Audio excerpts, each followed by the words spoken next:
akan menjelaskan tentang logika aksiologi. Logika pada dasarnya adalah suatu teknik atau metode yang diciptakan untuk meneliti ketepatan dan penalaran. Penalaran itu berkaitan dengan berpikir asa, patokan, dan juga hukum. Ketika kita memahami, logika kita tidak akan terjerumus dalam jurang kekeliruan, kesesatan, dan kesalahan yang begitu fatal. Dengan logika, kita juga mampu membedakan, mengkritis setiap kejadian yang terjadi. Francis Bacon dalam bukunya Novum Organum sebagaimana dikutip Mandiri mengatakan tentang beberapa jenis kekeliruan yang terjadi. Yang pertama yaitu the idol of the cave, yaitu kekeliruan yang disebabkan oleh pemikiran yang sempit. Seseorang yang melakukan kesalahan ini berarti dia kurang mengetahui hubungan kausalitas dari fakta-fakta yang terjadi, fakta-fakta yang sudah ditentukan.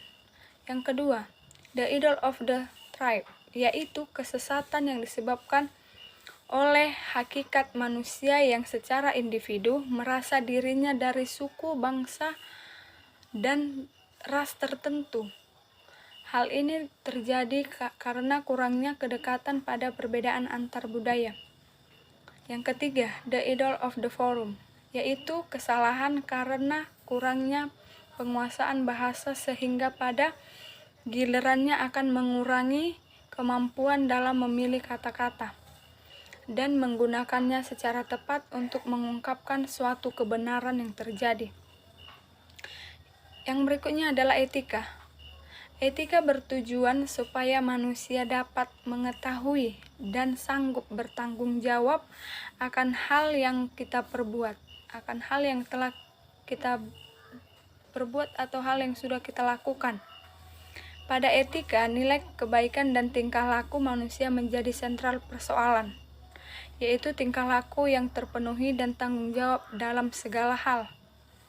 Berikut yaitu pada perkembangan sejarah etika terdapat 4 teori etika sebagai sistem filsafat moral, yaitu yang pertama, hedonisme adalah suatu paham yang dianut oleh orang-orang yang mencari kebahagiaan semata-mata saja. Yang kedua, eudonisme adalah suatu pandangan hidup yang menganggap bahwa kebahagiaan sebagai tujuan dari segala tindakan manusia. Yang ketiga, utilitarisme adalah suatu pandangan hidup yang menekankan prinsip manfaat etika kegunaan sebagai prinsip moral yang berkaitan dengan dirinya. Yang terakhir yaitu pragmatisme adalah suatu pandangan yang mementingkan atau menganggap bahwa sesuatu yang baik adalah yang dilakukan secara praktis ataupun secara kehidupan. Yang selanjutnya yaitu Surawijo mengatakan bahwa etika adalah sebuah situasi yang mempelajari nilai dan landasan bagi penerapannya, dan juga memiliki fungsi praktis etika untuk memberikan perkembangan dalam perilaku seorang. Yang selanjutnya yaitu estetika. Estetika bidang adalah ilmiah yang meneliti dan membahas keindahan, bagaimana dapat diwujudkan dan dirasakan oleh manusia, dan bagaimana kecantikan dapat dibentuk estetik. Secara etimologis berasal dari bahasa Latin yang artinya adalah aesthesis, atau dalam bahasa Yunani aesthesis, yang berarti hal-hal yang dapat diserap oleh panca indera manusia. Yang selanjutnya yaitu teori estetika ada 4. Yang pertama, teori estetika formal, yaitu teori yang menyatakan bahwa keindahan disertai dengan sesuatu Teori estetika ada 4, yaitu yang pertama, teori estetik formal. Teori ini menyatakan bahwa keindahan estetik bangunan melibatkan masalah bentuk dan juga warna. Yang kedua, teori estetik ekspresionis, yaitu teori ini mengatakan bahwa keindahan tidak selalu terwujud melalui bentuk-bentuk, tetapi melalui tujuan ataupun ekspresi. Yang ketiga, teori esensialitas. Teori ini menyatakan bahwa seseorang yang menilai sesuatu yang indah, yang berbicara tentang sesuatu yang memberikan kesenangan, dan yang menghasilkan dari kemampuan manusia pada umumnya.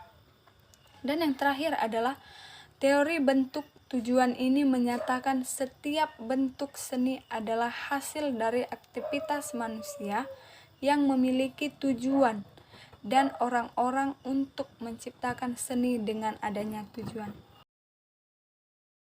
Teori estetika psikologis. Teori ini, keindahan dibagi menjadi 3 aspek, yaitu 1. Keindahan adalah hasil dari emosi yang hanya dapat ditunjukkan dengan metode psikoanalitik. Dan 2. Keindahan dalam arsitektur adalah ritme yang sederhana dan mudah. 3. Keindahan adalah hasil dari kepuasan pemirsa dengan objek yang dilihatnya. Tanggapan kritis berdasarkan materi yang di atas, logika pada dasarnya suatu teknik yang meneliti ketepatan dan penalaran. Dan ketika kita memahami, kita tidak akan terjerumus. Aksiologi juga menolong kita menemukan yang positif bagi kehidupan. Kaitan aksiologi dalam filsafat ilmu. Filsafat ilmu merenungkan hal-hal yang sangat mendasar. Aksiologi memberi penilaian terhadap kenyataan yang ada. Penilaian itu bisa subjektif atau bisa juga objektif. Filsafat dan aksiologi menolong kita untuk menemukan sesuatu yang positif bagi kehidupan, baik manusia maupun alam sekitar kita. Kegunaan aksiologi terhadap tujuan ilmu pengetahuan berkenaan dengan nilai guna ilmu, baik itu ilmu umum maupun ilmu agama, tak dapat dibantah lagi bahwa kedua ilmu itu sangat bermanfaat bagi seluruh umat manusia. Dengan ilmu, seorang dapat mengubah wajah dunia. Nilai kegunaan ilmu untuk mengetahui kegunaan filsafat ilmu atau untuk apa filsafat ilmu itu digunakan. Kita dapat memulainya dengan melihat filsafat sebagai 3 hal, yaitu yang pertama, filsafat sebagai kumpulan teori digunakan memahami dan mereaksi dunia pemikiran. Jika seseorang hendak ikut membentuk dunia atau ikut mendukung suatu ide yang membentuk suatu dunia, atau hendak menentang suatu sistem kebudayaan, atau sistem ekonomi, atau sistem politik, maka sebaiknya mempelajari teori-teori filsafatnya.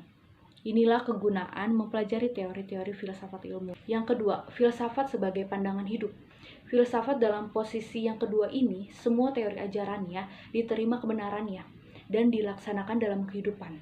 Filsafat ilmu sebagai pandangan hidup, gunanya ialah untuk petunjuk dalam menjalani kehidupan. Dan ketiga, filsafat sebagai metodologi dalam memecahkan masalah. Ilmu dan tanggung jawab ilmuwan. Ilmu bisa berdampak negatif dan bisa juga berdampak positif, tergantung bagaimana cara kita menggunakannya dan mengelolanya sebelum kita memberitahukan kepada orang lain. Oleh karena itu, ilmu tidak akan dapat lepas dari persoalan moral. Secara moral, ilmu harus ditunjukkan untuk kebaikan manusia tanpa mengubah hakikat kemanusiaan. Tanggung jawab sebagai ilmuwan itu sudah seharusnya mengetahui bagaimana sikap yang harus dibangun ketika mengamalkan sebuah ilmu, sehingga ilmu yang dibuat dengan hakikat kebenaran tidak akan mengalami pembiasan tujuan, bahkan membentuk tujuan sendiri. Kita akan memulainya dari definisi aksiologi. Aksiologi merupakan teori yang berhubungan dengan pengetahuan.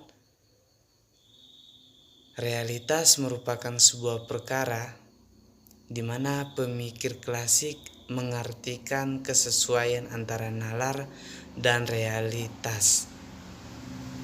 Nah, Descartes beranggapan bahwa aksiologi merupakan analisis nilai-nilai.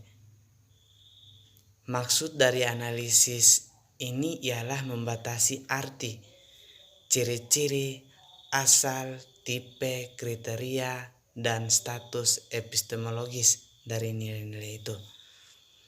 Aksiologi adalah studi filosofis tentang hakikat nilai-nilai. Pertanyaan mengenai hakikat nilai ini dapat dijawab dengan 3 macam cara, yaitu nilai sepenuhnya berhakikat subjektif. Ditinjau dari sudut pandangan ini, nilai-nilai merupakan reaksi yang diberikan oleh manusia sebagai pelaku. Nilai-nilai merupakan kenyataan namun tidak terdapat dalam ruang waktu. Nilai-nilai merupakan esensi-esensi logis dan dapat diketahui melalui akal. Nilai-nilai merupakan unsur-unsur objektif yang menyusun kenyataan. Menurut John Sinclair, dalam lingkup kajian filsafat nilai merujuk pada pemikiran atau suatu sistem seperti politik, sosial, dan agama. Dan berikutnya kita akan mengenal tokoh-tokoh aksiologi. Yang pertama ada Plato. Plato lahir sekitar 427 sebelum Masehi dan meninggal sekitar 347 sebelum Masehi. Dia adalah seorang filsuf dan matematikawan Yunani dan pendiri dari Akademi Platonik di Athena, sekolah tingkat tinggi pertama di dunia barat. Ia adalah murid Sokrates.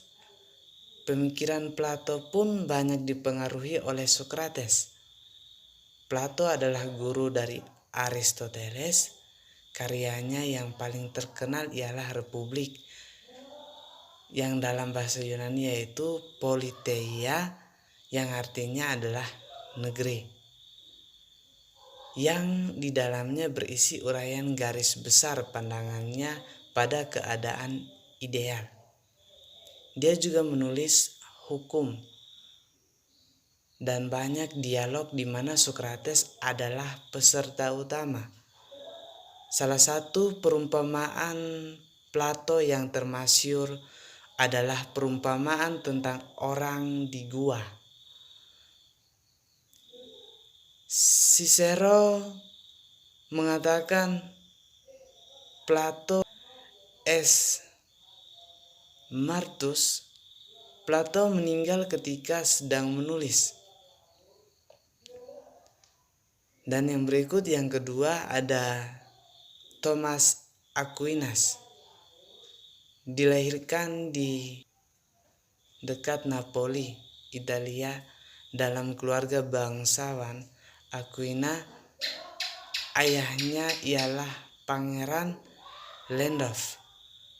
Dari Aquino dan ibunya bernama Quentis Theodora Saracciola.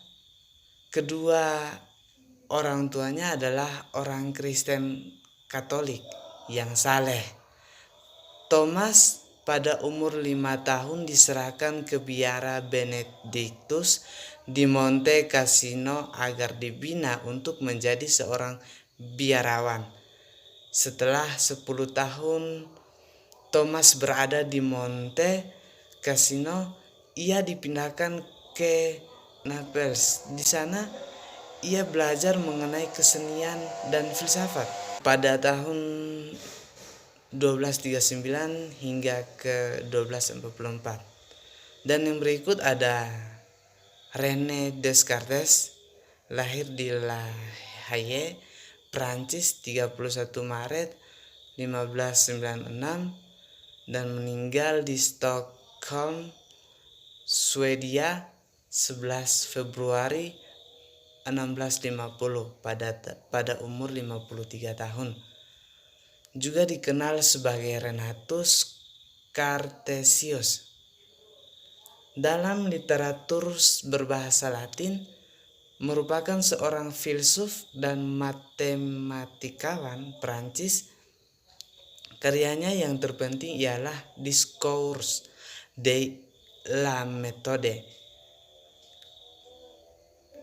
pada tahun 1637 dan Meditations de Prima Philosophia itu pada tahun 1641. Descartes kadang dipanggil penemu filsafat modern dan bapak matematika modern, adalah salah satu pemikir paling penting dan berpengaruh dalam sejarah Barat.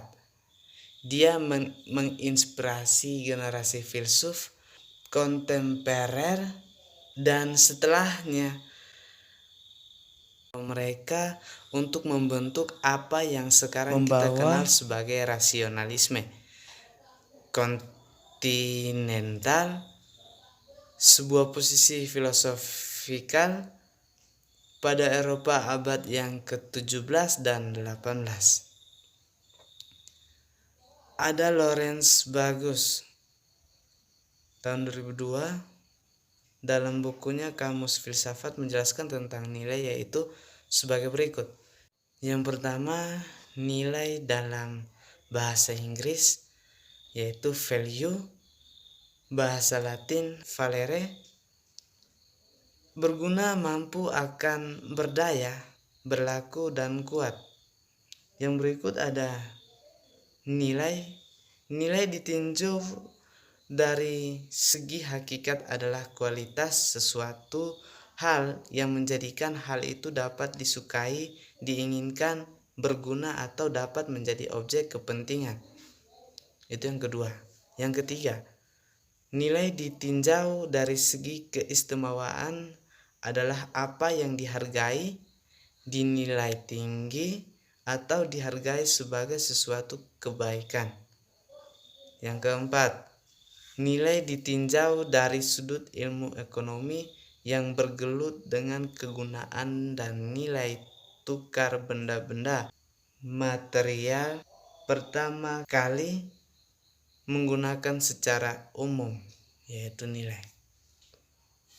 Kesimpulannya, bagi kita yang belajar filsafat ilmu, ada salah satu istilah yang sering kita dengar dan baca, yaitu istilah aksiologi. Pada tulisan ini, marilah sejenak kita mencoba memahami bersama apa yang sesungguhnya yang dimaksud dengan aksiologi itu sendiri. Kalau kita mundur ke belakang, kata aksiologi bukanlah kata asli dari bahasa Indonesia, melainkan berasal dari bahasa Yunani, yaitu aksion, yang berarti nilai, dan ditambahkan dengan logos, yang bermakna teori. Sehingga jika didefinisikan secara istilah, aksiologi merupakan sesuatu cabang ilmu filsafat yang mempelajari tentang hakikat, nilai, dan teori. Nilai yang dimaksud di sini adalah ide atau konsep tentang apa yang dipikirkan manusia atau dianggap penting oleh manusia. Jadi, aksiologi adalah aspek dalam ilmu filsafat yang membahas tentang nilai atau moral yang berlaku dalam kehidupan manusia. Kaitan antara aksiologi dengan filsafat ilmu adalah nilai itu bersifat objektif, tapi kadang bersifat subjektif. Dikatakan objektif jika nilai tidak tergantung pada subjek atau kesadaran yang menilai. Aksiologi memberikan jawaban untuk apa pengetahuan yang berupa ilmu itu dipergunakan. Bagaimana penentuan objek yang ditelaah berdasarkan pilihan-pilihan nilai, bagaimana kaitan antara teknik prosedural yang merupakan operasionalisasi metode ilmiah dengan norma-norma nilai. Sekian dari presentasi kami, terima kasih.